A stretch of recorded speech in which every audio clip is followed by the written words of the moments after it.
All right, gang, this is going to be another sad one, but I think it's the last sad one for a while.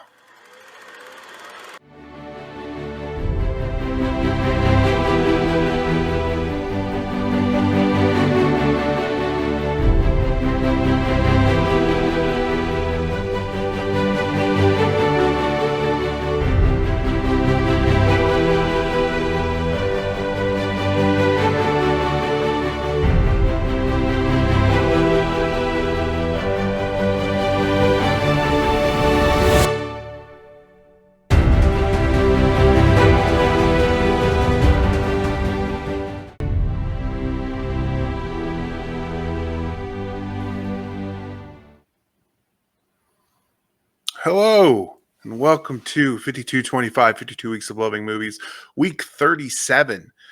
This week, the theme is my mom's favorite movies. Today, the day that this is being released and the day this is being recorded, is September 19th, which is Friday. And that is my mother's birthday.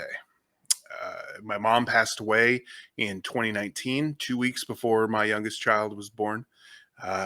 And that was a just terrible, terrible time in my life. Some of the worst uh, experiences of my life. But there was a bright, shiny experience just 2 weeks later where my son was born, and then just devastatingly sad realization. Well, something I'd already realized, but just the idea that my mom didn't get to meet him. I don't want to bum you guys out so much today, but it's probably going to happen a little bit. I am going to try to keep this short, and that is for my own self-preservation. As I said, today is her birthday. This is every year a real tough day for me. This whole weekend's probably gonna be pretty tough for me, but I've got a lot of recordings and stuff to keep me busy. So hopefully I'll be all right. But just for my own sanity, I'm going to keep this as short as possible. But we all know what that usually means for me. So let's see what happens. Um, so let's dive right into the first movie, which is my mom's favorite movie. As far as I know, her favorite movie of all time. It's what she used to say was her favorite movie. It's a movie she really, really loved, and that is The Others from 2001. As I said, this was my mom's favorite movie, and even though I basically watch this every year or every couple years, especially since she's passed away, I've watched it more often than ever, just because I like to watch the movies of my loved ones, and especially if those loved ones have passed. It is a connection I can share with them. The movies that they really loved, uh, watching those can really help me process, because film is therapy for me. Film is life. Film is all of those things. So uh, when I can watch something that I know my mom or my sister or whomever uh, loved, it makes it easier for me to feel a connection to them. And that's not just people who have passed, that's people who are alive. I love watching my friends' favorite movies, movies that my friends recommend to me. Uh, it just makes me feel connected to people, even if I'm not with them. So, but yeah, so I've watched this a lot, especially since she passed away, and um, it never seems to grow stale for me. It doesn't seem to get old at all, which is interesting. And I think a lot of that has to do with the atmosphere. The atmosphere in this movie is so dense and so well executed. And the more engrossed you get, the more rewarding that atmosphere is, and it just sucks you in and keeps you there, and you can feel the tension and the presence in this film, and that's one thing I really love about it, at least for me. And the tension and the atmosphere is so palpable that it's not difficult for it to for you to become engrossed and engaged in this. And if you do, it's a rewarding experience, in my opinion, in my experience with it. So this is a movie that is very easy for me to get sucked into and just not be let go for the whole runtime. And for a movie where a lot of not a whole lot happens, in the narrative, that's a pretty mean feat. One thing I noticed this time, and I'm gonna try not to do spoilers or anything like that. If you want to not even have hints of what's going on, this chapter, skip to the next movie because I'm gonna be wrapping this movie up right now. But one thing I realized, and for the first time, and it's interesting while I was watching this that as I picked it up, and I've talked about this before on the show, when you watch something that you've seen a bunch of times, but you pick up uh, new interpretations, new clues, new ideas, new feelings about it. That's always so fun and rewarding. And as I said, this movie does a lot to reward you if you let it. And one thing I found interesting is this time while I'm watching it, as the film is drawing to a close, I was kind of overcome with this sense of relief, almost bordering on comfort. And it was at that point that I realized that the others has one of the happiest endings in all of horror. Um, and if you've never seen it, I don't want to spoil what happens in it, and it doesn't necessarily appear on first glance to be a happy ending. But as I'm watching it, I'm realizing this is a happy conclusion compared to what other options probably could have been available in this film. But there is a comfort and there's a relief in the ending of this movie, and there is a joy and there is a almost excitement for the future in how this movie ends, and I love that. I love that I got to experience something new and rewarding from it on this. I don't know. I couldn't even count how many times I've watched it. But I'm going to leave that there. The Others is a movie that as I said, I really enjoy. I'm glad my mom loved it because it was one that we could love together because it's great. And just let me say real quick, if you are concerned about the about knowing the ending, like say you know the ending, I recommend watching it anyway if you've never seen it and you're like, oh, I know what happens and it's X and stuff like that. I will say that that wasn't necessarily a trope at the time. And also uh I think the movie has so much going for it that even knowing the ending, it's still very entertaining. As I said, it never gets stale for me.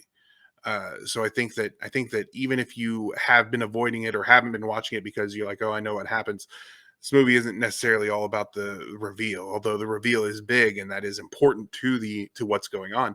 It's not necessarily all about that reveal. So I recommend watching it even if that is the where you find yourself as already knowing the ending. But I'm going to move on from the others onto the next movie, uh, which is another one that me and my mom share a love for, and that is Peter Farrelly's or the Farrelly brothers, Dumb and Dumber. Uh, this one sometimes is a surprise to people when they find out it's one of my mom's favorite movies. Listen, my mom was awesome. Um, I've talked about her before on many things. My mom raised my sister and me alone. She was a single mother. She worked multiple jobs to try to keep us fed, clothed, and housed. Um, and she was a superhero. She was amazing. She was one of the greatest people anybody who knew her ever met. Um, she also had a seriously juvenile sense of humor, far more juvenile than mine. My mom loved bathroom humor. It was some of her favorite stuff. People still send me now that she's gone. They send me in her stead all of the gross out humor stuff that they can find, which is not necessarily my bag. You know, it's not my cup of tea. But I welcome it because it connects me with my mom. It reminds me of my mom. It reminds me what a junior high school boy's sense of humor she had. Um, but I remember seeing this movie in 1994 when, dear Lord, Jim Carrey was having just the best year. And it's funny because like his three big movies from that year, Ace Ventura, Pet Detective, Dumb and Dumber, and The Mask, all feel so different, and they almost feel like different eras of his filmography. It's really interesting when you think about that. Um, Dumb and Dumber was made basically before he had gotten onto the comedy movie scene in a big way, the way that with Ace Ventura. Um, that's very interesting to me, and I think it's really cool that he had such a good year and such a good year in his like breakout year. Yes, he had been in movies, smaller bit parts. I mean, he had a couple starring roles, but they were small movies. He'd been on In Living Color. He was a known entity at the time, but he hadn't broken into features, and you know times were different back then than they are today. Uh, Back then there were TV actors and there were movie actors, and yeah, there was some crossover, but um, it wasn't like it is today where they cross over all the time and where a big huge movie star can have a series. It's a very different situation. So the fact that he had such a breakout role in basically what was a TV actors and a TV guy from a TV sketch show career is really impressive. Anyway, I remember when this movie came out, and I loved all three of those movies. I was the target audience because I was 10. Um, and but I loved all three of these movies, but this is probably the one I watched the most. And I think it's because it's of all of them is probably targeted at the age I was at the time. Well, they really all three were. It's hard to say that's true, but it did feel like it was the most me movie of the lot. But I always loved it. I could quote this movie back in the day. I could probably, I mean, as I was watching it, I knew I mean, I could quote it today probably if I put my mind to it. But it's just a movie that has endured with me, and although I'm sure it doesn't hold up as well today as it did back then, although not quite as bad as one would think for a movie from the 90s. A lot better than some movies from the early 90s, fair. But eh, there is a nostalgia that comes with this for me that just it means that I'll always love it. I'll never not love it, no matter how my tastes change, and they have changed a lot since I was 10. Um, but my mom love this movie. And there are three things that I know would make my mom laugh. Gut, belly laugh, just huge, can't breathe laugh in this world. Number one was me and Lisa. If you got us together, it would just make my mom wouldn't stop laughing. It was her favorite thing was was listening to Lisa and me talk or make jokes or whatever. It was just always could make her laugh so much. She was our biggest fan. Um, Number two is, and this is weird, the scene in the TV show Friends where they are visiting Phoebe's dad, and I think it's Ross and Joey are in the car, and there's a dog that's trying to attack them. And when Joey turns around and the dog is sticking through the window. I'm not gonna eat it, I will. Are you crazy? Phoebe, he's just a little dog. I don't know. It doesn't make me laugh like it makes her laugh. I can't explain why it makes her laugh, but it makes her laugh so much. She like once DVDs were available, she'd rewind that part. Like that was just she loved that scene. And the third thing I know would always make her laugh hysterically is the bathroom scene, the scene where Harry is in the bathroom after he's been given the turbo lax at Mary Swanson's house. Um, that is probably my mother's favorite scene in all of cinema. In cinema history, probably her favorite scene of all time. And although, again, that's not really my humor so much. it does make me laugh thinking about how hard it made her laugh, and she loved it. But yeah, this was a movie I watched by myself a lot, just because we had the video VHS tape and I'd plug it in when I was bored a lot. But it was one of those movies. But I did that with a lot of movies. This is one that my mom would actually sit and watch with me and laugh, and we laugh together. And so this movie always holds a special place in my heart because it was the comedy that mom and I laughed at together a lot. But I'm going to move on from Dumb and Dumber because I want to keep this flowing because again, I just need to.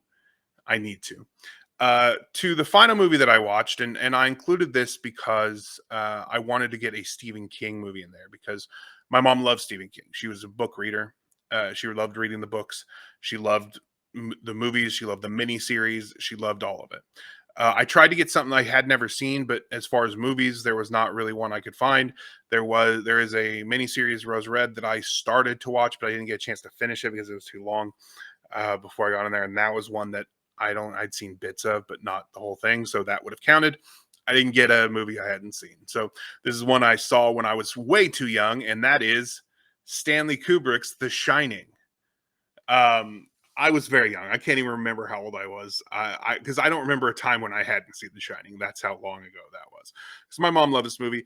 It was the 80s/90s, depending on when I saw it. Probably the 80s, which I was born in 1984, so if I saw it in the 80s, I was way too young. But that's the way it was back then. It was fine, which means that I'm kind of stuck in the middle on it in terms of scariness. I remember this as a movie that scared me a lot, but it's also a movie I've seen that has always been in my life, and I've seen so many times that I don't find it scary and don't feel like I don't know which parts scared me when I was young because I'd seen it so many times that that it just kind of is is what it is now. So I'm simultaneously terrified of this movie and not scared of it at all. This movie is an example of a great film that is a bad adaptation. This is a bad adaptation of the book The Shining. I've read it. I've read the book The Shining a couple times, and I love the book and I love the movie. When I think about when I'm reading the book, I kind of hate the movie a little bit. And as I'm watching the movie, I'm like, this is so good that you could, it's fine that it's not like the book. And there are a lot of elements, a lot of the bones are there. But the book is about a man who is struggling with his alcoholism and who is also trying to be a good protective father to his son. And the movie doesn't really show that. In the book, he is resisting that. In the book, the book is basically about him trying to hold back his demons to keep his family safe. The movie just kind of makes him like basically the hotel has him and from the beginning, and there's not really any of that struggle. Um, so I while the movie is great and I love it as a movie, as an adaptation, it just does not cut the mustard, unfortunately. But that doesn't matter. This is an example of why sometimes it's okay for that to happen. And some people will say a movie is bad because it's a bad adaptation. As long as the movie is good, the adaptation, how well it adapts the source material doesn't quite matter as much. Unless I understand it matters to big fans of whatever the thing it's adapting is, but overall, uh, a great film is a great film, regardless of how quickly it or how well it sticks to the source material. Um, I also will say regarding the ending, I understand why the movie ends the way it does, but the book ending is a far more fitting end for the character of Jack Torrance, and I guess that's really because the book of Jack Torrance is a redemption story, where the movie is not. Um, Jack Nicholson is incredible in that role. He is and this is just going to be me repeating myself. He is a great. He was great casting for the movie that they made. He is terrible casting as Jack Torrance. Jack Torrance should appear loving. He should appear normal. He should appear um, as a man struggling with his emotions rather than a man who has gone crazy. Uh, but as I said, this movie's great. The book's great. They're both great, and they are both their own things. But my mom loved this movie. As I said, she showed it to me way too young, um, and that's all I really have to say about this movie right now. So I'm going to move on.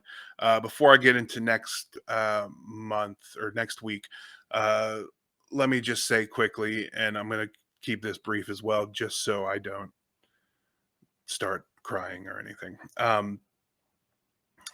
As I mentioned before, my mom was incredible. She sacrificed everything for her two kids, and that didn't stop when we were grown. She lived her life for me and Lisa, and I miss her every single day. I will continue to miss her forever. Before I lost a parent, I didn't quite understand how why some people continue to mourn their parents for so long. It's not that I didn't have empathy for it. I didn't understand it, and now I do. And I'm sure it gets annoying for people to hear me talk about my mom all year, every year, forever. But get used to it or go away. That's just kind of how where I am right now. So next week is the week before my birthday. Uh, and so I am covering movies from my birth year, which is 1984. So everything I watch for next week's episode is going to be movies that were released in 1984, which is going to be fun and exciting. So talk to me in the comments. What are some of your mother's favorite movies? Have you seen the movies that my mother loved, and how do you feel about them? If you know my mother, say something really nice about her. If you know me, and kind of the influence my mother has had on me, say something nice about that in the comments. What are some of your favorite movies from 1984? Talk to me in the comments. Thanks.